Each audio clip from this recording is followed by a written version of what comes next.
Good morning class. विश्व के भूगोल का अध्ययन कर रहे हैं हम लोग और विश्व के भूगोल में सारे कॉन्टिनेंट्स हो गए हैं।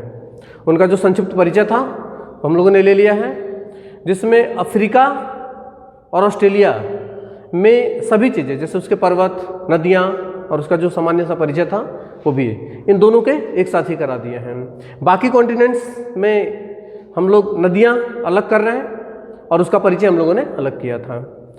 उत्तरी अमेरिका की नदियाँ हम लोगों ने कल की थी। इसके अलावा लगभग बाकी सभी कॉन्टिनेंट्स की नदियाँ हो चुके हैं। यूरोप की नदियाँ हो गई हैं, इसके अलावा अफ्रीका की भी हो गई हैं, एशिया की भी हो गई हैं, ऑस्ट्रेलिया और लगभग सारी हो ही गई हैं। कल हम लोगों ने उत्तर अमेरिका की थी और आज हम लोग दक्षिणी अमेरिका की नदियाँ करेंगे। दक्षिण अमेरिका की नदियों के बाद हम लोग विश्व की झीलें, क्योंकि विश्व के पर्वत भी हम लोगों ने कर लिए हैं, तो विश्व की झीलें हम लोग करेंगे और उसके बाद विश्व की जलवायु, एक बहुत महत्वपूर्ण टॉपिक है आप लोगों का, उसका अध्ययन करेंगे। तो आइए शुरू करते हैं। दक्षिण अमेरिका की नदियाँ।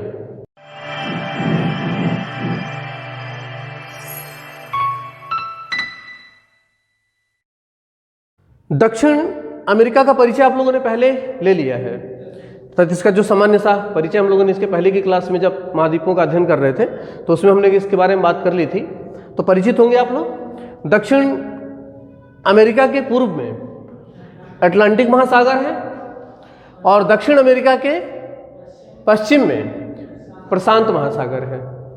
विश्व की सबसे लंबी पर्वत श्रृंखला एंडीज दक्षिण अमेरिका में है। दक्षिण अमेरिका में मानसून जो आता है वो अटलांटिक महासागर की तरफ से आता है। जलवायु वाले चैप्टर इसके बाद हम लोग करने वाले हैं, उसमें इस पर हम लोग विस्तृत तरीके से बात करेंगे।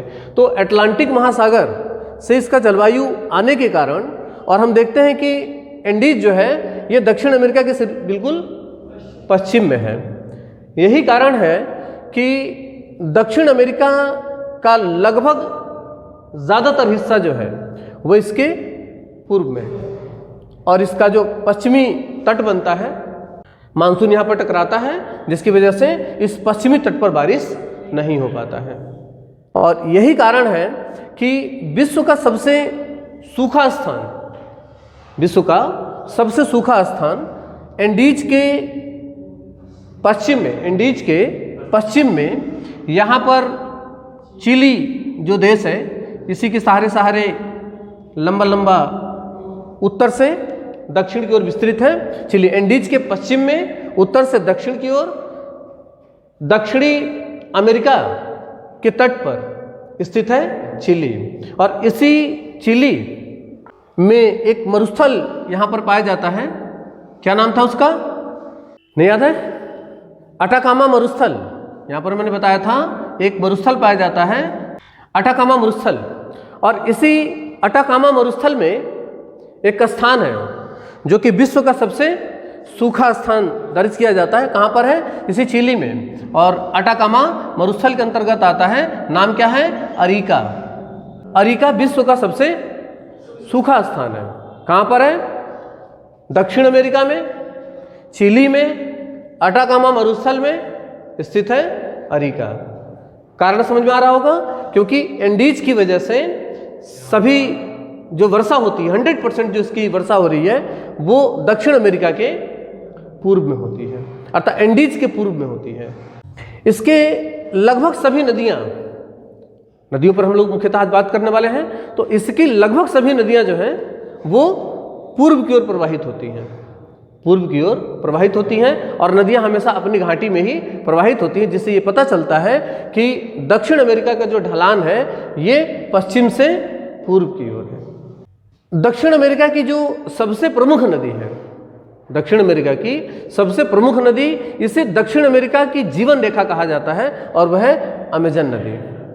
अमेजन नदी, अमेजन नदी इक्वाडोर से, एंडीज श्रृंखला में इक्वाडोर से निकल करके और विषुवत रेखा के समानांतर प्रवाहित होते हुए, लगभग समानांतर प्रवाहित होते हुए, और ब्राजील में ही विषुवत रेखा के समीप ही अपना मुहाना बनाती है। कौन से सागर में? अटलांटिक महासागर में।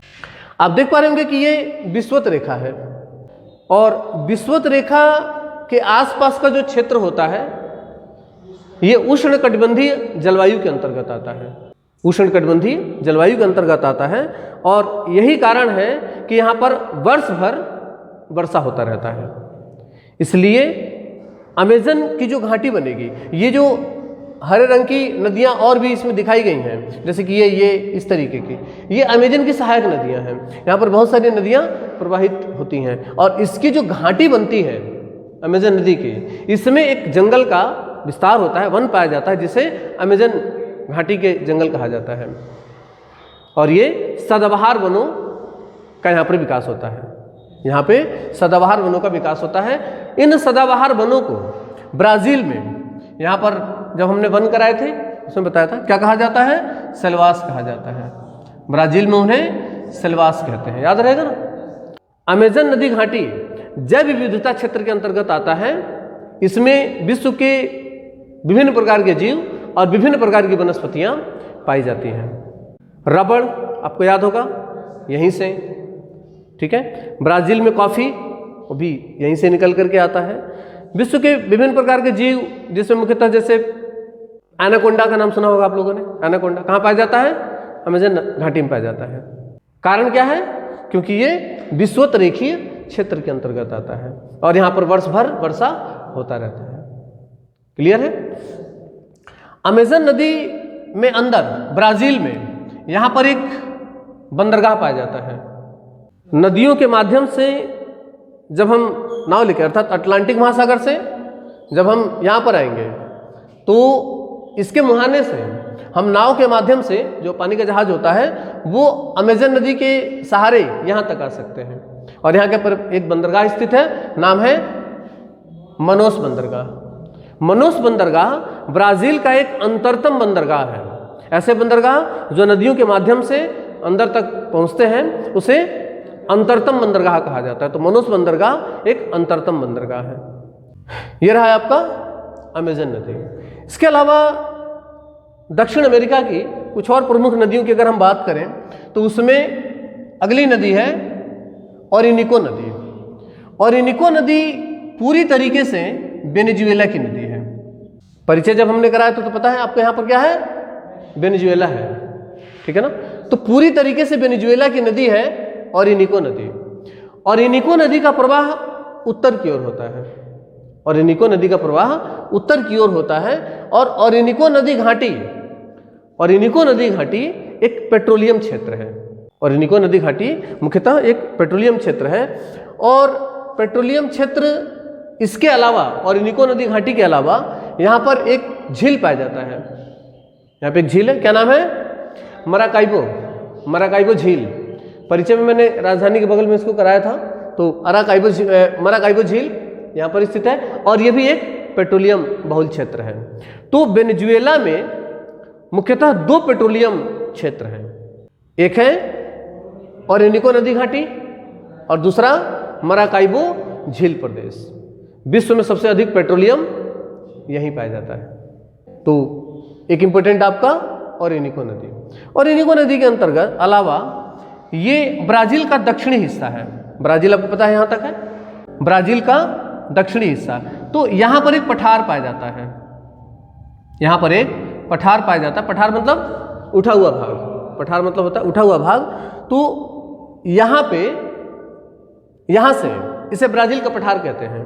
ये जो उठा हुआ भाग है ब्राज़ील के दक्षिणी भाग में है तो इसका नाम भी है ब्राज़ील का पठार। और इस ब्राज़ील के पठार से मुख्यतः 4 नदियाँ निकलती हैं। ब्राज़ील के पठार से मुख्यतः 4 नदियाँ निकलती हैं। एक नदी यह है, आप देख पा रहे होंगे, और आकर के गिरती है रियो डेल प्लाटा की खाड़ी। प्लाटा इसको बोला जाता है, रियो डेल प्लाटा की खाड़ी, और यहाँ पर अपना मुहाना बनाती है। नदी का नाम है साओ फ्रांसिस्को नदी। साओ फ्रांसिस्को नदी ब्राज़ील की नदी है। ये ब्राज़ील में अपना मुहाना बनाती है, साओ फ्रांसिस्को नदी। क्लियर है? इसके अलावा मैंने बताया कि ब्राज़ील के पठार से 3 नदियाँ और निकलती हैं। इन तीनों को सम्मिलित रूप से इन तीनों को सम्मिलित रूप से प्लाटा नदी तंत्र कहते हैं। प्लाटा नदी तंत्र। तो सवाल पूछा जाएगा कि प्लाटा नदी तंत्र के अंतर्गत कौन कौन सी नदियां आती हैं, तो नाम याद रखेंगे, Uruguay, Paraguay, Parana. Uruguay, Paraguay, Parana, तीन प्रमुख नदियां किससे निकल रही हैं? ब्राजील के पठार से। Uruguay, Paraguay, Parana. Uruguay, Paraguay, Parana को ही क्या बोला जाता है? प्लाटा नदी तंत्र कहा जाता है। इसके अलावा दक्षिण अमेरिका में ये जो हिस्सा है ये क्या है? अर्जेंटीना है। अर्जेंटीना में एक बहुत प्रमुख नदी निकलती है इस तरीके से, और इस नदी का नाम है कोलोरेडो नदी। अर्जेंटीना, कोलोरेडो नदी, अर्जेंटीना। इसका इंपॉर्टेंस बहुत ज़्यादा नहीं है, लेकिन एक चीज़ याद रखेंगे आप लोग कि ये कोलोरेडो नदी उत्तरी अमेरिका में भी प्रवाहित होने वाली एक प्रमुख नदी है, कोलोरेडो नदी, और यहाँ पर भी पाई जाती है कोलोरेडो नदी। तो ये पूरी तरीके से अर्जेंटीना की नदी है। यही इसमें इसकी प्रमुख नदियां हैं, जिसमें सबसे इंपॉर्टेंट है अमेजन नदी। तो अगर लिखना चाहते हो तो बोलते रहें, लिख लीजिए, हेडिंग डाल दीजिए दक्षिण अमेरिका की नदियां। तो पहला पॉइंट लिखिए, दक्षिण अमेरिका की सभी नदियों का प्रवाह पूर्व की ओर होता है। अगला हेडिंग बना लीजिए अमेजन नदी। इसमें लिखिए कि यह नदी इक्वाडोर में एंडीज श्रृंखला से निकलती है तथा विषुवत रेखा के समानांतर पूर्व की ओर प्रवाहित होते हुए विषुवत रेखा के समीप अटलांटिक महासागर में अपना मुहाना बनाती है। नेक्स्ट पॉइंट, अमेजन नदी का सबसे अधिक प्रवाह ब्राजील में हुआ है या ब्राजील में होता है। नेक्स्ट पॉइंट, अमेजन नदी को दक्षिण अमेरिका का जीवन रेखा कहा जाता है। नेक्स्ट, अमेजन घाटी में उष्णकटिबंधीय वर्षा वन पाए जाते हैं जिन्हें सदाबहार वन कहते हैं, तथा ब्राजील में इन वनों को सिल्वास कहा जाता है। सिल्वास हो गया। नेक्स्ट, अमेजन घाटी में जैव विविधता का भंडार है। नेक्स्ट, विश्व का सबसे बड़ा जल संग्रहण क्षेत्र अमेजन नदी का है। अगला, इस नदी पर ब्राजील में मनोस बंदरगाह, ब्रैकेट में लिख लीजिएगा अंतरतम बंदरगाह। मनोस जो है एक अंतरतम बंदरगाह है, ये पता होना चाहिए, स्थित है। अगला नदी लिखिए ओरिनिको नदी। ओरिनिको नदी ये वेनेजुएला वाली ओरिनिको नदी। इसमें लिखिए कि यह पूर्णतः वेनेजुएला की नदी है। विश्व में सबसे अधिक पेट्रोलियम का भंडार वेनेजुएला में है। यहाँ इसके दो प्रमुख क्षेत्र हैं, तो एक और दो करके लिख लीजिए। पहला है ओरिनिको नदी घाटी क्षेत्र, ओरिनिको नदी घाटी क्षेत्र, और दूसरा मराकाइबो झील प्रदेश।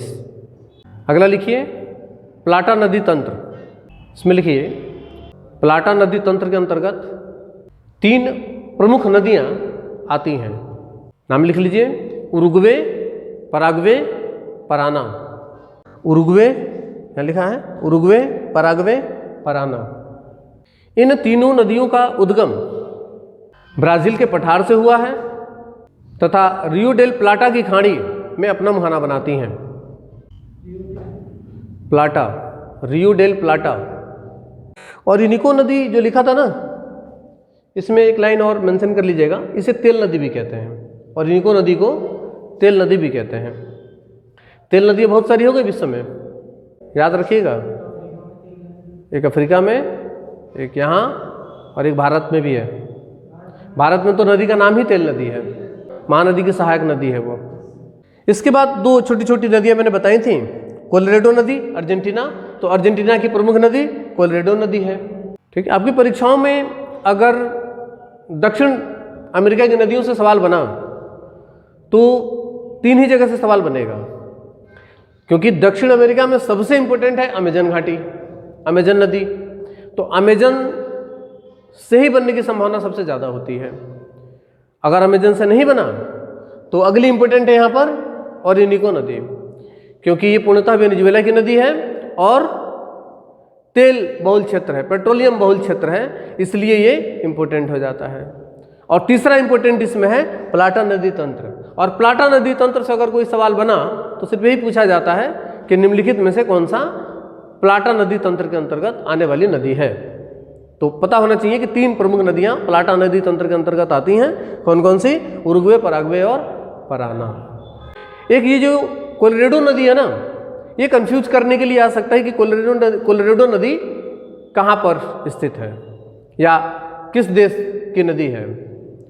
तो याद रखिएगा कि अर्जेंटीना जो है यहाँ की भी एक प्रमुख नदी है कोलोरेडो नदी। और इसके अलावा उत्तरी अमेरिका में एक नदी प्रवाहित होती है कोलोरेडो नदी, माउंट एल्बर्ट से निकलती थी वो और कैलिफोर्निया की खाड़ी में अपना मुहाना बनाती है। लॉस वेगास शहर जो है वो उत्तर अमेरिका में कोलोरेडो नदी के किनारे स्थित है। तो एक कोलोरेडो नदी अमेरिका की नदी है। दक्षिण अमेरिका में भी किसके अंतर्गत आता है? अमेरिका के अंतर्गत आता है, अमेरिका देश के अंतर्गत, ठीक है। और कैलिफोर्निया की खाड़ी में अपना मुहाना बनाती है। लॉस वेगास इसके किनारे स्थित प्रमुख शहर है। और इसके अलावा एक कोलोरेडो नदी आपकी अर्जेंटीना में है। तो ये दोनों कोलोरेडो नदी एक ही नाम से है, तो ये भी कंफ्यूज कर सकता है। इसे आप लोग सेपरेट सेपरेट याद रखेंगे। परीक्षा में अगर पूछा गया तो किसी एक देश का नाम ही उसमें होगा। हाँ, दोनों में से कोई एक होगा, उन्हीं में से होगा। या फिर शहर का नाम आ जाएगा, जैसे बताया ना लॉस वेगास किस नदी के किनारे स्थित है, तो कोलोरेडो के किनारे स्थित है। अर्जेंटीना की प्रमुख नदी कौन सी है? कोलोरेडो नदी है। 2 अलग अलग महाद्वीपों में स्थित है ये हो गई आपकी लगभग दक्षिण अमेरिका की नदियाँ। दक्षिण अमेरिका की नदियों से बनने वाला कोई भी सवाल अब इससे बाहर आपका नहीं जाने वाला है, ठीक है। अगर आपने इसे सही तरीके से कर लिया है तो इससे बाहर नहीं जाएगा। ये आपकी पूरी हो गई। कल हम लोग विश्व की झीलें करेंगे, ठीक है ना। कल की क्लास में हम लोग विश्व की झीलें करेंगे। मिलते हैं अगली क्लास में, तब तक के लिए नमस्कार, धन्यवाद, जय हिंद।